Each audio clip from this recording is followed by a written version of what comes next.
8 years ago, members of the US government offered to fund my political career. I said no. After that, the CIA began to bully my family and me. In retaliation, I wrote my first non-fiction book, Warriors of Heaven, exposing the ugly relationship between the Philippine and US governments. 5 days before I launched my book at the Cultural Center of the Philippines, my son Jason Aguilar, a US citizen, US war veteran, and a former US Ranger, was framed for a murder he did not commit. During my book launching, the Philippine SWAT team raided my home. On January 18, 2010, 100 heavily armed government officials representing the NBI and the Philippine National Police attacked my home. My son was shot twice. The bullet of an M16 pierced through his body. After that, he was tortured by the NBI in front of me. Later, my son was put in a dirty jail and was refused surgery for 2 years by the Department of Justice. He remains in prison. Since the raid in my home, a series of kidnappings, murders, and torture of my allies ensued. Because of recent events involving one female asset, I have decided to show the world this video. The CIA gave this female asset the code name Curacha. I call her Trax in my non-fiction books. She has been abducted several times by agents of the US government. According to her, she was tortured repeatedly by minions of the CIA who used electric shocks, water intoxication, drugs to cause physical discomfort, and other physical methods of torture. She was also raped repeatedly. This video shows Trax discussing the last time she was abducted by the CIA. This kidnapping occurred during the first week of November 2015. For those of you watching this, please understand that I did not do this to gain your sympathy. I do not want your sympathy. Ikwento mo sa akin ang huling kidnapin ka ng mga Amerikano. Papunta ako dito sa Blue Ridge. Tapos? Hinarang ako dito na ako. Hinarang sa may akala namin checkpoint. Dito na sa may bandang circle. O pagka sinama kami. Paano sinama? Binitbit kami. Sino? Ano itsura nila? Bali, 4 yung nag-ano sa amin. Pilipino, puti, anong itsura? Yung isa parang Pilipino. Pero kulay blue yung mata niya. Tapos yung 3, parang yung niya, anak araw. Maraming parang pekas. albino. Basta marami silang pekas. Tapos yung buhok. Yung puti. Sino ang kasama mo? Yung driver, kasama ko. Taxi driver? Oo, taxi driver. Ano ginawa niya sa driver? Sinama niya rin. Tapos iniwan na lang, nandun na kami sa Rojas Boulevard. Doon ako dinala sa may Rojas Boulevard. Hindi tinakpan ang mata mo? Hindi. Pagdating sa Rojas Boulevard, saan ka dinala? Doon sa may tabi ng meron din malaking container. Parang bahay. Doon ako pinasok. Pagkapasok ko doon sa may loob, merong mga siguro 23 yun. Tapos isang babae. Ano itsura ng babae? Flatang mukha parang Koreano. Yung mga lalaki nandoon, anong itsura nila? Malalaking lalaki. Mga maayos. Tapos Pilipino o foreigner? May Pilipino ba sa kanila? Wala. Meron sa kanila dalawang negro. Negro. Ano ang sabi nila sa'yo? Wala, sabi, dito daw muna ako. Basta makikisama lang daw ako. Susunod lang daw ako. Wala daw mangyayari sa akin. Noong hinila ka nila, hindi ka ba nagtanong? Hindi ka pumalag? Hindi ka ano? Hindi nila ako naiintindihan. Hindi kasi ako marunong English. Puro English sila. Mga gaano katagal ka doon? Mag-iisang buwan din. Nung nandun ka, sinaktan ka ba nila? Hindi. Dati, nung kinuha ka nila dati, sinaktan ka ba nila dati? Dati. Yung dating nang kumuha sa akin, yun, tinorture ako dati nun. Pero ito, Paano ka tinorture ng mga Amerikano dati? Yung isang buwan na nandun ka sa kanila? Ulit. Yung sinabi mo na may mga nakita kang parang mga robot na tutubi. Anong ginawa sa'yo? kinoriente ko. Ano naramdaman mo nung kinuryente ka? Namamanhid na yung katawan ko. Pagka nagiging violet na ako, tsaka lang nila bibitawan.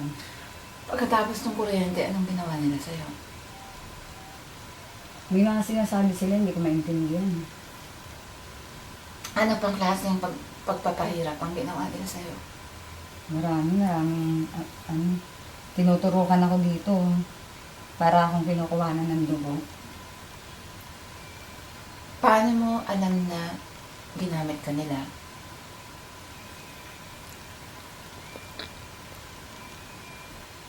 Paano mo natalandaan? Natatandaan mo ba? Paano yung ginamit? Gusto ko kinukuha na nila, tinuturukan lang nila ako dito sa umaga, tapos sa gabi. Kapag natuturukan nila ako, nanginginig yung katawan ko. Minsan naman, mainit ang pakiramdam ko. May kunento ka sa akin na yung nilalamig ka minsan. Paano yun? Nagaganon ako. Kahit na anong ipatong ko sa katawan ko, parang hindi na parang may malaria. May kunento ka sa akin na nilulunod ka nila minsan. Paano nila ginawa yun? Yun sa drum na asul. Inablog nila yung ulo ko.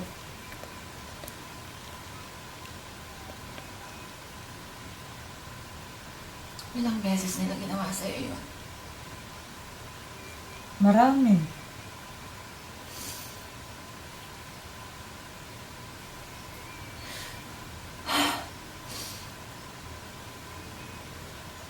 Sa 5 taon na nakalipas, ilang beses ka na nilang hinila?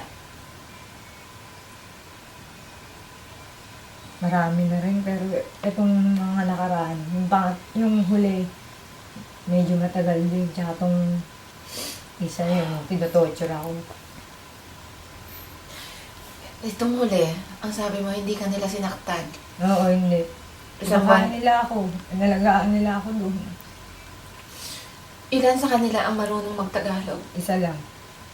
Hindi Ano ang pag-aan. tawag dun sa lalaking marunong magtagalog? Joseph daw pangalan niya. Ano sinasabi sa'yo ni Joseph kapag nag-uusap kayo, ano yung paulit-ulit na sinasabi niya sa'yo? Sabi niya, makisama lang daw ako eh. Hindi naman daw ako para lang daw matapos na yung lahat. Kaya ginawa ko, nakisama ako. Ano ang sabi ni Joseph tungkol sa akin? Sabi niya, kayo daw ba? Matapang daw kayo. Wala daw nakakaano sa inyo. Lahat daw inaaway niyo. Wala daw nakakapagpasunod sa inyo. Hindi ko nga maintindihan. Ano yung paulit-ulit? Ano yung paulit-ulit na sinasabi niya sa'yo na gawin ko? Sabi nila, sabihin ko na lang daw sa inyo na sumunod kayo, makisama kayo. Kaya nun, nung huli-huli, nagpadala sila ng sulat sa inyo.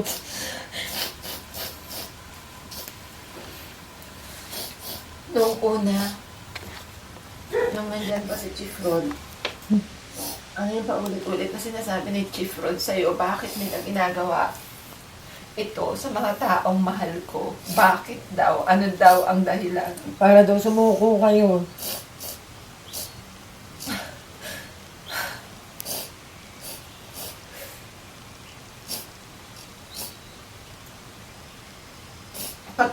Tapos mabasahan si Jason Eidler.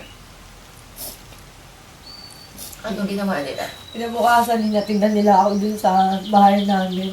Nung hinatid nila ako, dun nila ako linagyan ng galing. Ano ang sabi sa'yo ni Joseph nung hinatid ka niya? Ano, sabi niya, puntahan ko daw kayo. Sabihin ko daw sa inyo na, na pupunta daw dito yung amo nila, uuwi daw dito. Tapos ibigay ko daw yung sulat nila. Kaya pumunta ako dito.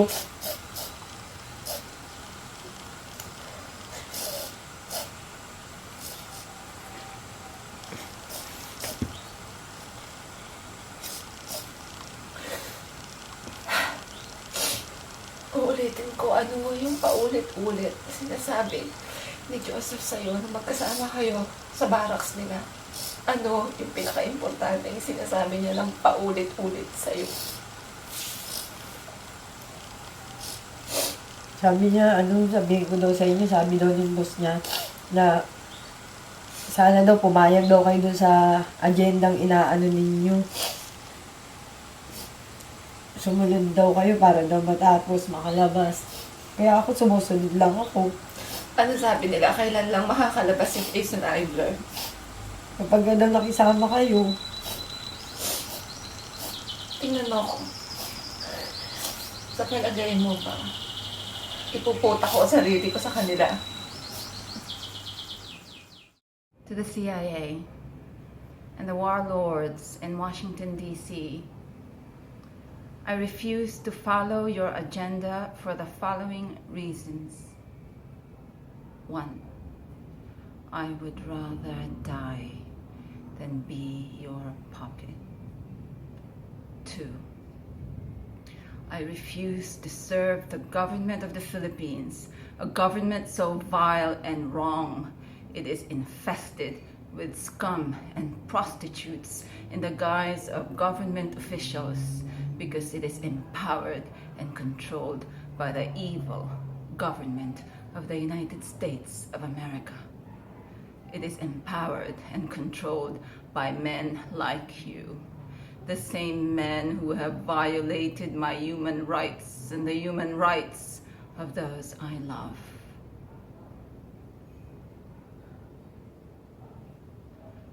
3. The majority of Filipinos are Catholics, and I refuse to serve a people who look up to a false God. That is the God created by the Vatican Church, the source of all evils in this world.